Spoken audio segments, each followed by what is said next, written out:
I'm Sarah Bedford, and I'm here today for a conversation with 2024 GOP candidate Vivek Ramaswamy. Thank you so much for being here today, Vivek. It's good to see you, Sarah. So I want to start with an issue that's very closely associated with you. Donald Trump this past week said that he didn't like the word wokeness because he says people can't define it.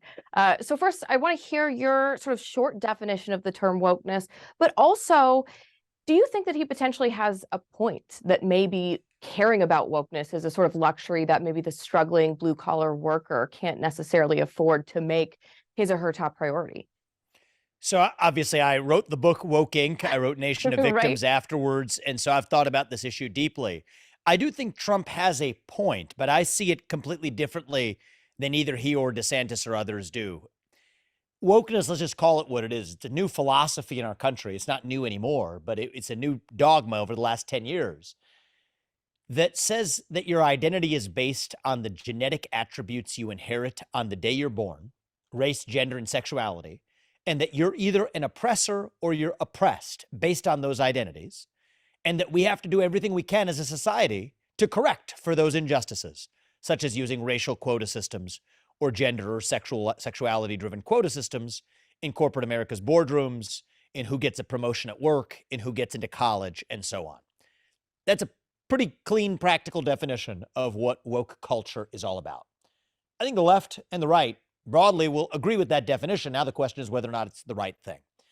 I think it's the wrong way to go for our country. It's inherently divisive as a philosophy. It causes us to see one another on the basis of our genetic attributes instead of the content of our character. And I think it's also creating an anti-meritocratic strain in our economy. I think that's an impediment to economic growth. I think that's an impediment to American exceptionalism. And that is something that actually affects not only blue-collar workers, but workers across the American economy. And so I think it's an important issue to address, but we have to address it as more than a talking point, which is what it's become bastardized into in the last number of years, where Republican politicians, some of whom don't even, as Trump notes, know what the word means, are still nonetheless using the word profusely because their political consultants told them to say it as many times as they want, because their base told them, because they told them their base loves to see it, because I've been going and selling best-selling books and going on cable television, explaining it to the base for the last several years. And so they want to hear it from their politicians, but the politicians who are serving it up to them often don't even know why they're saying it. So I think that there's truth to Trump's account, but I think we have to go deeper to the essence of what's actually going on. And I think that is a real problem that we need to address. One of your opponents who uses the word quite frequently is Florida Governor Ron DeSantis. And you've been fairly critical of him. You've gone after him for his fight with Disney, for state law that restricts speech. And I want to get to both of those issues. But first, to an outside observer, it might seem that you're sort of pulling your punches when it comes to Donald Trump, that you haven't really gone after him directly or sought to draw much more than a generational contrast with him. What would you say to that sort of observation? I would disagree with that. I've actually purposefully drawn more of a contrast from Trump than DeSantis has drawn from Trump, actually, for that matter. I've been very clear about my view that we will go further with the America First agenda if we do it based on first principles and moral authority, not just vengeance and grievance. Now, part of the point is I am an unapologetic America First conservative. Trump and I share more in common with each other than the rest of the field. We're not professional politicians. We've actually had success in the real world. In my case, I did not inherit any of it. I built it from the bottom up, but that is different about Trump and myself relative to the rest of the field. And I think that's manifest in some of the positions where, again, I've been much clearer on my position on how I would end the Ukraine war with the peace treaty than Trump has. Trump says he would end it in 24 hours. He hasn't said how. I've laid out in detail exactly how not only would I end the Ukraine war, but more importantly, use it to advance American interests, like breaking up the China-Russia alliance. But the rest of the GOP field, DeSantis, Haley, Scott, Pence, et cetera, are all on the neoconservative side of this. And so I think that from a policy perspective, Trump and I are more aligned than the rest of the field with the two of us. And so that's why I perhaps draw fewer policy contrasts from Trump, because we have fewer policy contrasts between us. We have some. I've pointed out that actually entering some of the Pacific trade agreements with countries like Japan, South Korea, India, Southeast Asian countries, and so on is to our interest in declaring independence from China. It's different than a Trump policy. But what actually humors me is how effective those who are also from whom I draw policy contrasts, how sensitive some of those people can be, and have, I think, somewhat successfully spun up this narrative that I'm somehow holding my punches against Trump. I'm actually not punching anybody in this race. I'm drawing legitimate policy contrasts from each of the candidates. I think that's actually going to make us stronger. I think if somebody takes that as a punch, I think it says something about their readiness to sit across the table from Xi Jinping. Do you think a temperament or a character contrast is something worth drawing in this primary? I think it matters. We're not electing just a piece of paper with some ideas on it. We're electing a person to lead the free world, to represent the interests of the United States, both here at home and on the global stage. I want to be able to look my two sons in the eye and tell them, without holding my nose, that I want you to grow up to be like him, whoever it is that sits in that White House. For being honest, I think that Ronald Reagan is the last president where I would feel on firm footing to actually tell my two sons that. And by the way, Sarah, if Ronald Reagan were alive and well and were in this race, no doubt I would not be. There's no reason for me to be in this race. I'd find other ways to have a positive impact on the country and help him succeed in a landslide, as I believe he would in the primary and in the general. But he's not. And I think I want to revive his spirit, not by parroting slogans from 1980. That's not the point. But channeling the spirit of leading our movement, not just to run from something, but to run to something. That was a vacuum that I saw in this race, and that's a big part of the reason why I'm in it. Two of the points that you have specifically taken issue with Governor Ron DeSantis about are Disney, which we'll get to next, but also a speech law in Florida that DeSantis supporters would say protects people from harassment on private property. But what is your issue with that law? Well, I think first thing I'll say is I think there are legitimate arguments for it. I disagree with those arguments, but I think we need to be able to have that policy debate in the open without taking it personally. At the end of the day, I think that that's something that will make our party and our movement and our country stronger. It's part of the reason I show up, and that's a stylistic contrast between Governor DeSantis and myself. I said I will talk to NBC News. I've gone on set with them multiple times.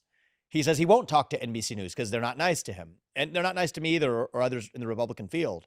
But that's a philosophical difference about commitments to free speech.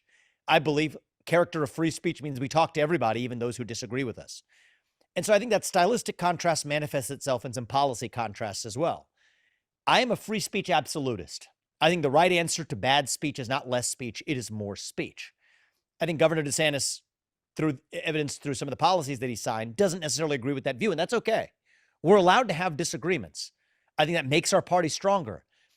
What I think is regrettable, though, is if somebody takes that as an ad hominem attack. It's not. It's a policy contrast. We need to be able to draw those. And so I think it reflects a difference in disposition and character and approach as well. Let's talk about the law itself. This was a law that basically criminalizes the distribution of leaflets of certain kinds onto private property. So in a certain sense, it relates to private property. It's not on its face just a law that says you can or can't say certain things. That's true. However, it is still a hate speech law in effect. You could debate whether you like the hate speech law or not, but it's a hate speech law in effect because it means there are certain kinds of leaflets you can distribute on private property versus certain kinds of leaflets that you can't, depending on the content of those leaflets. Any law that draws a distinction based on the political content of what's on a piece of paper is by definition a hate speech law. So on Twitter, I posted something that said, I think I said something to the effect of, I disagree with I think I said I respectfully disagree with the hate speech law signed into law by Ron DeSantis earlier this year. This was an affront to everyone affiliated with his campaign, it seemed. And I hope they grow out of that, because over the course of the next year, if you're running for U.S. president, as I am, as he is, we're going to have to be able to talk about legitimate policy differences in the open without resorting to ad hominem attacks as a way that you deal with legitimate policy contrasts. That's actually what makes our country stronger. And I think if you're going to sit across the table from Xi Jinping, you got to be able to sit across the table from your fellow opponents in a Republican primary or from Chuck Todd at NBC, for that matter. That's what it actually means to be a leader of this country. You've questioned the sincerity of DeSantis's fight against Disney because of a 2021 piece of legislation that he signed in which language was inserted that was favorable to Disney specifically. But more broadly speaking, do you think that it was an appropriate use of the government to essentially punish Disney for its political speech? There are some conservatives, this really splits conservatives, right? There are some that cheer this sort of somebody taking on these very left-leaning institutions, and others who don't think that's an appropriate use of the government. So where do you fall on that line? Yeah, to be clear, I didn't question his sincerity. I Mm-hmm. did question his ability to be credible against criticisms when he himself was the purveyor of some of the crony capitalist privileges bestowed on Disney that he later railed against. So I believe he was genuinely mad at Disney and wanted to punish them. But I think it undermined his credibility in doing so when he was the person who, before he was mad at Disney, was showering them with corporate benefits. So the answer to your question is it depends. I think that on the face of it, there's a really legitimate argument for, irrespective of anything Disney has said or done, saying that we don't want to be in the business of cronyism or crony capitalism, conferring special benefits onto companies because of their lobbying. I don't think Disney should enjoy some special self-governing status under a state law. I think that's an example of cronyism. It makes it harder for other upstart theme park manufacturers or producers or operators to actually compete against those state-endowed monopoly incumbents. However, I think that that argument falls flat if you were the very governor who signed into law some of those very special privileges that Disney enjoyed. And so as a matter of, on first principles, stripping away cronyist privileges, I'm all in for it. I applaud that. I said so at the time. But I also think that that means that you couldn't correctly have also been the person who gave them some of those special protections that they uniquely enjoy as a company. And I believe in standing on the side of principle, calling that out for what it is. On the transgender issue, you've said that your view of transgender ideology and what policies would affect this would be solely focused on kids, not on adults. What sort of policies would you support to address the increase that we've seen in transgender Americans? Well, I think in one limited sense, it also affects adults. What I've said is in ways that do not affect the freedoms of other adults. So a big part of what we're seeing today is with respect to bathrooms, competition in sports, with respect to mandated trainings in the military or in the workforce or elsewhere. I'm against all of that as well. But my view is if you're a fully grown adult, you are allowed to live your own life the way you want to live your own life, even to go through surgical or chemical intervention in your own life if you want to. That's part of what it means to live in a free country. However, if you're a kid, it's different. There's not a state in this union that allows you to get a body-altering tattoo by the age of 18 because kids aren't the same as adults, and they might regret those decisions later in life. That's why I would ban genital mutilation, chemical castration of any kind in kids under the age of 18. I also think we're not going to change our language just because someone demands us to change some aspect of how we define a man or a woman. You're free to live your life the way you want to as an adult, but that doesn't mean you have any claim on everybody else changing their behaviors to accord with your really form of oppression, to borrow their language. It's a form of oppression, and I reject any form of oppression. But I also believe in practicing what I preach. We do live in a free country. Dress how you want, marry if you want, who you want. That's what it means to be an American. Have at it. And finally, it's early days. Obviously, at this point in the 2016 primary in 2015, Donald Trump was polling quite low in the field as well. But what do you see as your path to the nomination, given that the field is crowded and Donald Trump is the runaway frontrunner at the moment? As Jeb Bush was at the time in 2015. So I'm polling at or ahead of where Trump was at the same time in June of 2015. My path is going to be very similar to his. Excel on the debate stage, change the conversation, lead the way in defining the debate, place in the top 3 in Iowa, top 2 in New Hampshire with a shot at winning in New Hampshire, completely opens up the race to the nomination from there, and then win the general election in a landslide like Reagan did in 1980. And I'm confident we're going to deliver it. Well, Vivek, thank you so much for being here today. We really appreciate it.